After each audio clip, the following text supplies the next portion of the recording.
Good day, future lawyers. I hope you're able to follow through with our audio codals and are also able to take down notes when you feel the need to. And today, our topic is Rule 13, Filing and Service of Pleadings, Judgments, and Other Papers. Now let's get started. Section 1. Coverage.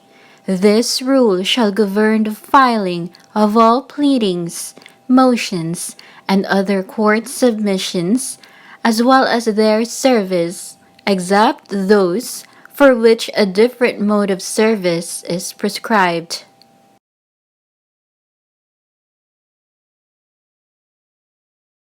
Section 2.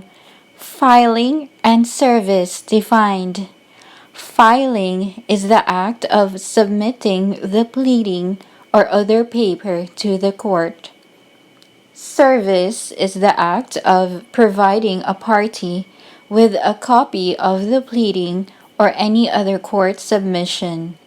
If a party has appeared by counsel, service upon such party shall be made upon his or her counsel, unless service upon the party and the party's counsel is ordered by the court. Where one counsel appears for several parties, such counsel shall only be entitled to one copy of any paper served by the opposite side. Where several counsels appear for one party, such party shall be entitled to only one copy of any pleading or paper to be served upon the lead counsel if one is designated, or upon any one of them if there is no designation of a lead counsel. Section 3. Manner of filing.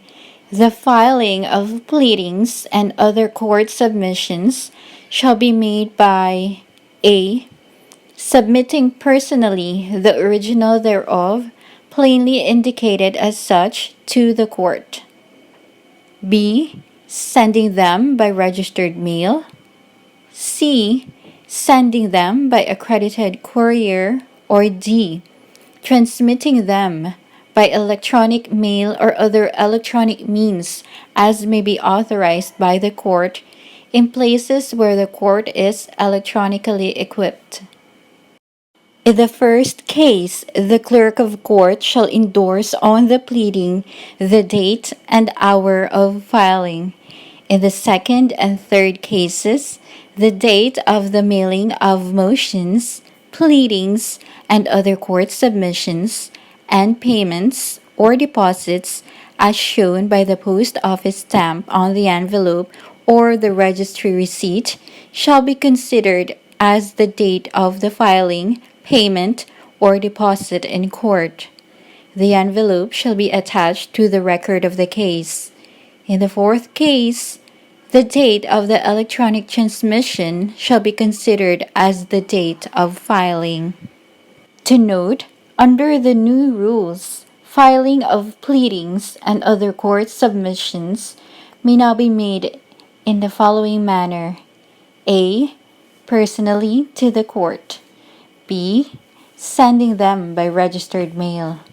C. Sending them by an accredited courier. And D. By electronic mail or other electronic means as may be authorized by the court in places where the court is electronically equipped. To summarize, a pleading and other court submissions may be considered filed A. Upon receipt of the court if filed personally. B. On the date of mailing if filed by registered mail or accredited courier. And C. On the date of electronic transmission if filed electronically. Moving on, Section 4. Papers required to be filed and served. Every judgment, resolution, order, pleading subsequent to the complaint, written motion, notice, appearance, demand, offer of judgment, or similar papers shall be filed with the court and served upon the parties affected. Section 5. Modes of Service. Pleadings, motions, notices, orders, judgments, and other court submissions shall be served personally or by registered mail, accredited courier, electronic mail, facsimile transmission, other electronic means as may be authorized by the court, or as provided for in international conventions to which the Philippines is a party.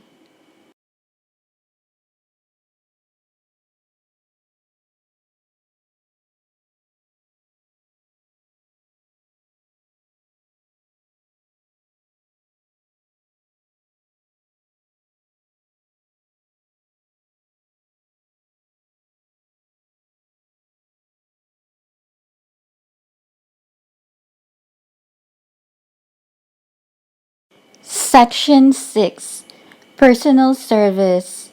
Court submissions may be served by personal delivery of a copy to the party or to the party's counsel or to their authorized representative named in the appropriate pleading or motion, or by leaving it in his or her office with his or her clerk, or with a person having charge thereof.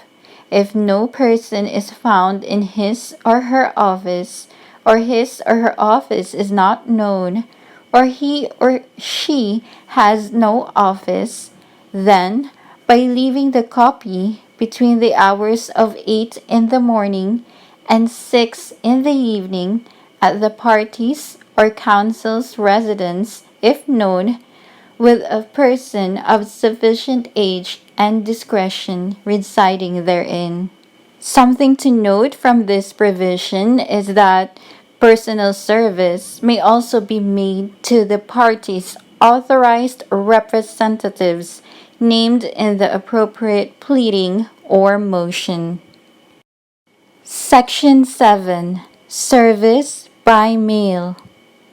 Service by registered mail shall be made by depositing the copy in the post office in a sealed envelope, plainly addressed to the party or to the party's counsel at his or her office if known.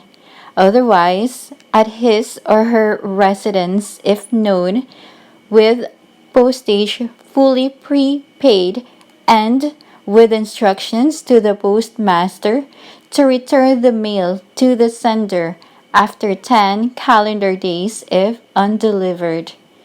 If no registry service is available in the locality of either the sender or the addressee, service may be done by ordinary mail. Now, Section 8. Substituted service.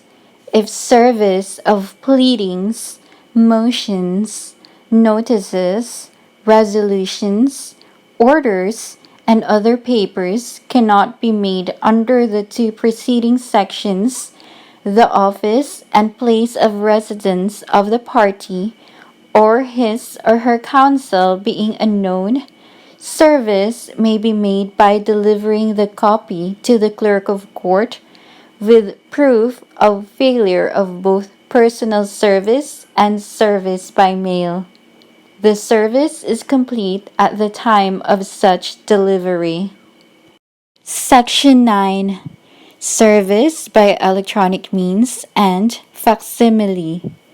Service by electronic means and facsimile shall be made if the party concerned consents to such modes of service. Service by electronic means shall be made by sending an email to the parties or counsel's electronic mail address, or through other electronic means of transmission as the parties may agree on, or upon direction of the court. Service by facsimile shall be made by sending a facsimile copy to the parties or counsels given facsimile number. Please note that this is an entirely new provision. Under this new rule, service by electronic means and facsimile shall be made if the parties concerned consents to such modes of service. Another entirely new provision is Section 10, Presumptive Service. There shall be presumptive service to a party of a court setting if such notice appears on the records to have been mailed at least 20 calendar days prior to the scheduled date of a hearing, and if the addressee is from within the same judicial region of the court where the case is pending, or at least 30 calendar days if the addressee is from outside the judicial region. There we have it, part 1 of Rule 13. You may have some rest right now. And please subscribe and like Pinay Jurist on Facebook and follow Pinay Jurist on Twitter. Thank you for watching.